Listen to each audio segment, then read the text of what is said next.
What's up, y'all? Welcome back. Thank you so much for tuning back in. My name is Leon. This is XP2 Level Up, where I give you the experience that you need to get to the next level in your life, whether that be with your fitness goals or with just life in general. So today, guys, I'm going to be talking to you about fitness aspirations and reality, okay? Because I think that a lot of people, especially those that aren't educated in the fitness industry, really kind of a lot of the times have an incorrect view of kind of what the lifestyle of fitness and what to expect. And so I'm here to kind of bring you guys to reality a little bit, to kind of help you understand what you're in for if you decide to live a fitness lifestyle, which if you do, great, it's going to change your life for the better. But I just want to make sure that you have a little bit better understanding than probably what those people that are, trying to sell you programs, trying to sell you pills, trying to sell you this and that are going to tell you, okay? I'm here to tell you facts based in my own experiences and based off of science, okay? So, got my little notes here. The first thing, guys, is that you have to understand that fitness is a lifestyle, okay? And it's going to affect you in and out of the gym, okay? What does that mean? Well, one of the biggest things that I've noticed in my life that's changed from when I, started my fitness journey from before is discipline and character development, okay? I think that, consistency involves habitual construction, and habitual construction requires discipline, because a lot of times your brain doesn't want to do what it's not comfortable with, what it's not accustomed to. Your brain likes habit, right? So when you create new habits in your life, especially ones that require a lot of work, a lot of times your brain is going to be fighting you, trying to keep you from going outside of your comfort zone, because it would rather be comfortable, right? So what that pretty much means is that, because of the fact that you're forcing yourself to, go to the gym, to eat better, to do these things consistently, once you create a habit of it, for me personally, I don't know if y'all can relate, but me personally, once I started to, really get a hang of the discipline and consistency in the gym, I realized it was a lot easier for me to create habits in other fields as well, to create other healthy habits, or to just do more things that I didn't necessarily want to do, but I knew that I needed to do. Excuse the siren. I live in downtown St. Paul, so this is a pretty common occurrence. But anyway, so I think that all right. We good? All right. Okay, we're back. So anyway, so I just think that you have to understand that fitness is not just about going to the gym. It's an entire lifestyle.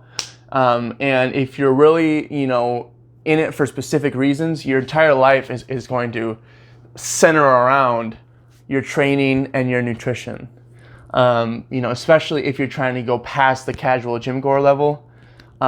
It's definitely an entirely new lifestyle. It's not just about going to the gym every day. It's not about, it really changes your life at a fundamental, foundational level for the better, in my opinion. Because like I said, I have much more discipline to carry out tasks throughout the day that I set up for myself.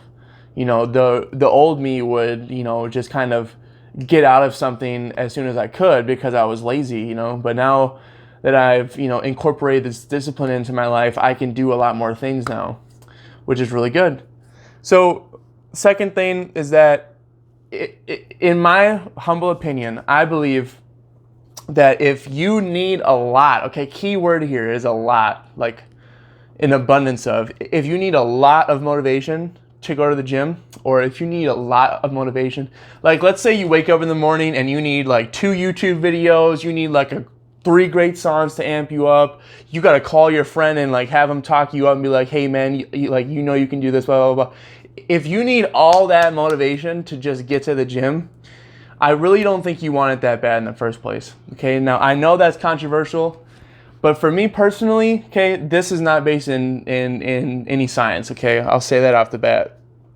This is just based off of my own experience and what I've seen in others as well. But for me personally, I mean, all the times that I needed motivation to go to the gym in the past were periods where I didn't really want it that bad. It was kind of just more off the influence of somebody else. Like, like I had like a, in shape friend of mine that wanted to work out with me or, try to involve me in things. So I'd go to the gym for like a couple months, few months, I'd kind of be like, and I would need that guy there every time to motivate me, like, come on, Leon, like, you can do this, you can do this. But then my recent fitness journey, this last year and a half or so, or about a year and a half, I didn't need any motivation because I wanted the results so bad that I didn't even think about motivation. I didn't even think about, like, oh, can someone hype me up? Can someone inspire me? I didn't need any of that. I was so just hyper focused. And I think for a lot of people, when they become consistent in a fitness lifestyle, it comes from that kind of click that you have where you go from needing motivation to just doing it. So I think, in my opinion, if you need a lot of motivation, not a little bit, because all of us need a little bit from time to time. I'm completely one of those. There are many times that I'll listen to a good song on the way to the gym, or just little things that get me amped, or get me excited. But I don't ever need complete motivation and inspiration to just go to the gym. I mean, I've been doing it for so long now, I don't even think about it anymore. I don't even put feeling into it, which is something that I'll get to later in the video. So the third thing is to understand that real results come from real work. There is no alternative, okay? There really isn't, especially if you're a natural, and what I mean by that is you're not using any performance-enhancing drugs. If you're a completely natural lifter or gym goer and you want to get real results, meaning, transformations and stuff like that, it takes real work. There's no alternative, and anyone out there trying to tell you otherwise is just trying to solicit you. They're trying to sell you a product. They're trying to sell you a program. Whatever the case, they're just trying to get your money by getting you to believe that the way that they do it is faster than others. When in reality, the best way to do it, to create real results in your life, in anything, not just in the gym, in any aspect of life, is real work. There's no shortcuts. So just understand that, I just want people to understand that, because I think that a lot of people are gullible to a lot of these solicitations because they just don't know any better, which is fine. I mean, I was ignorant once too. I didn't, know these things until I spent a long time studying the fitness industry. So, I completely understand, but I'm here to tell you that real results require real work. There's just no way around that, okay? So the fourth thing, guys, is that consistency is the number one thing that I've heard people struggle with in maintaining a fitness lifestyle. That's probably the question that I get asked the most when it comes to, how I stay in shape, is how I stay consistent. Because, anybody can go to the gym for a week, couple weeks, a month, but can you keep it consistent? Can you keep going and going and going and going? And I've been going to the gym now for 5 days a week for about a year and a half. And that's not even that long, honestly, like when you think about it, compared to other people that I know that have been training for a long time, that have been doing this for a long time. That's nothing, But to a lot of people, that's like, wow, how do you stay consistent? How do you go 5 days a week? And pretty much the thing that I always respond with is like I said earlier in the video, is I take feeling out of it. I take feeling out of the equation. I don't even, I don't even consider my feelings when it comes to training. I just don't. I just do it, I try to look at it like I would, self-hygiene, like, taking a shower or brushing your teeth. Just one of those things that you just do, you don't ask any questions. You don't try to talk yourself out of it. You just go and do it. And, of course there are some times that, that you don't want to go to the gym. Like this morning even, I didn't really feel like going that much. But it doesn't matter because I know that every time that I go to the gym, especially when I don't feel like it, I always feel better afterwards. So, it's one of those things that it's always going to help you in the end. So why, stray from it? Why allow your feelings to talk you out of something that's good for you? It'd be different if, let's say you're in a relationship with somebody that's terrible for you and you're trying to talk yourself out of being with them. Okay, well, that's completely rational. But, when it comes to fitness and exercise, when, there's literally no downside to it pretty much, like there may be a few with certain individuals. Don't quote me on that, but you know what I mean. Exercise for a majority of people, there is no real cons really. So I just think the idea of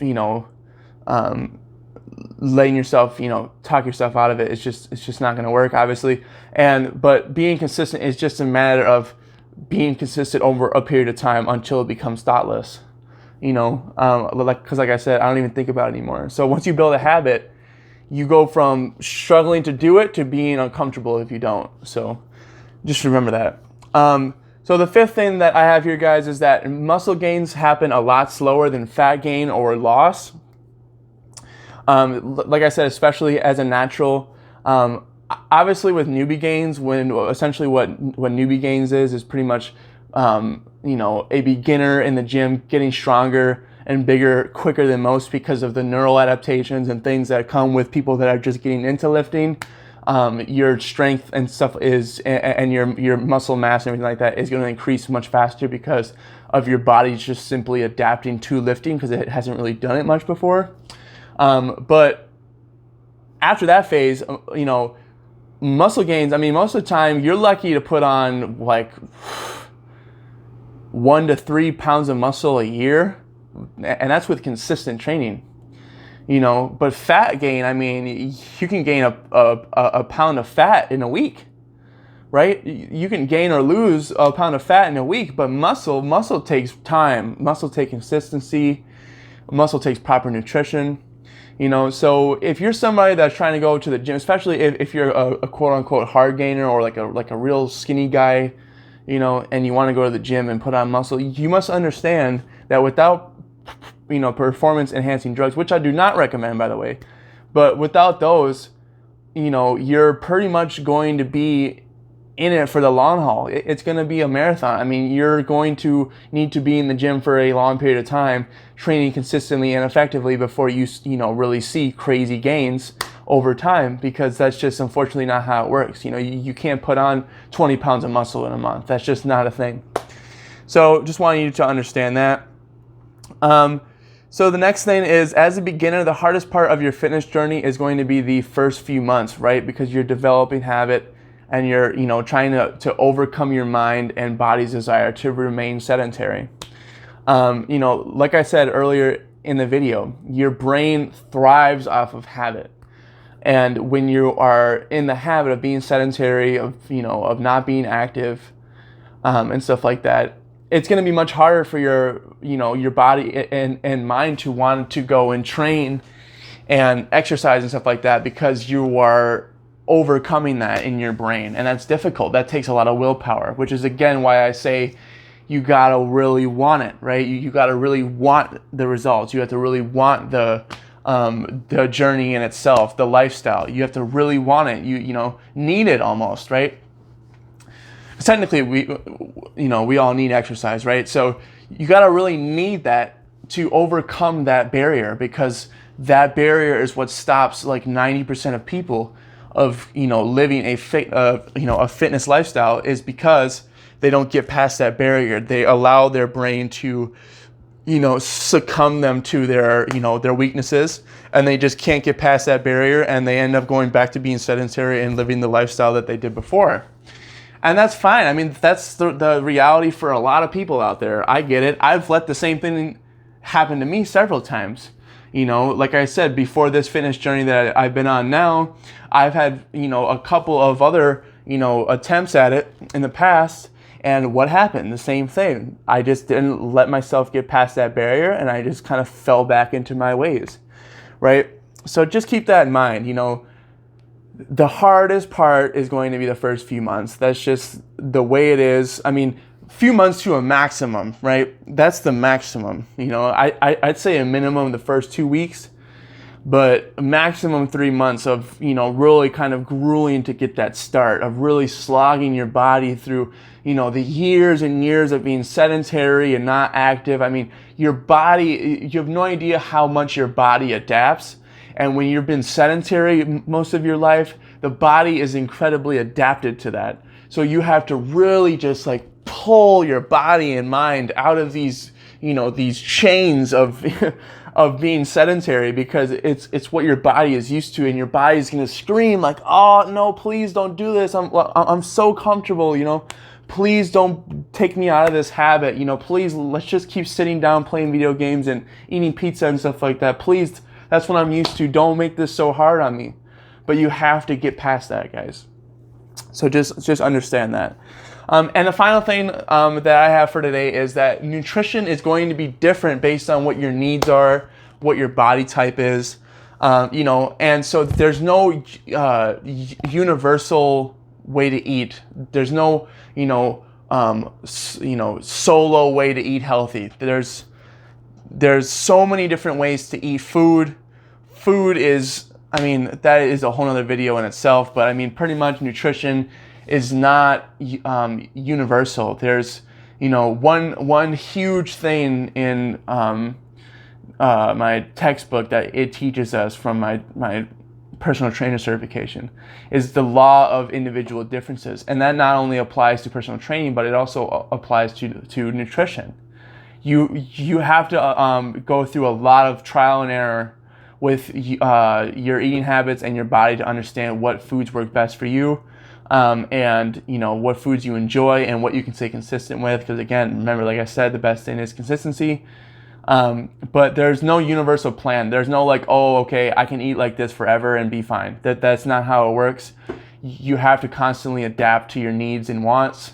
And it's a constant battle. I mean, a huge portion of the fitness journey for the first few years is going to be adapting to your trials and errors, figuring out what's best for your body, figuring out what exercise programs are best for you, what gives you the most, the exercises that create the most stimulus, that you feel that mind muscle connection. That's different for every person.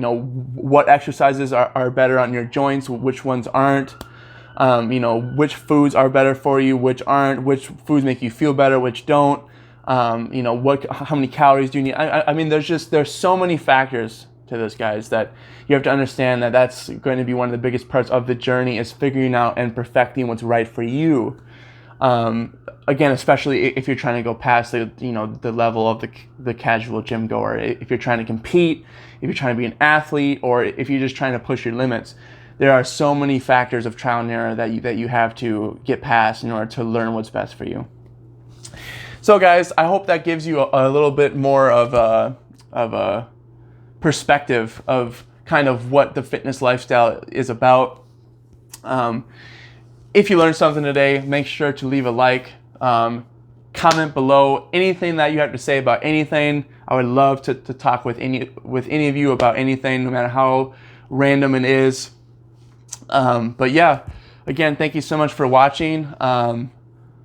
Just make sure, if you're going to, choose this fitness lifestyle, I just want you to be able to understand the realities of it, to make it easier on yourself so you know what to expect. So again, thank you so much for watching, guys. I'll see you next week.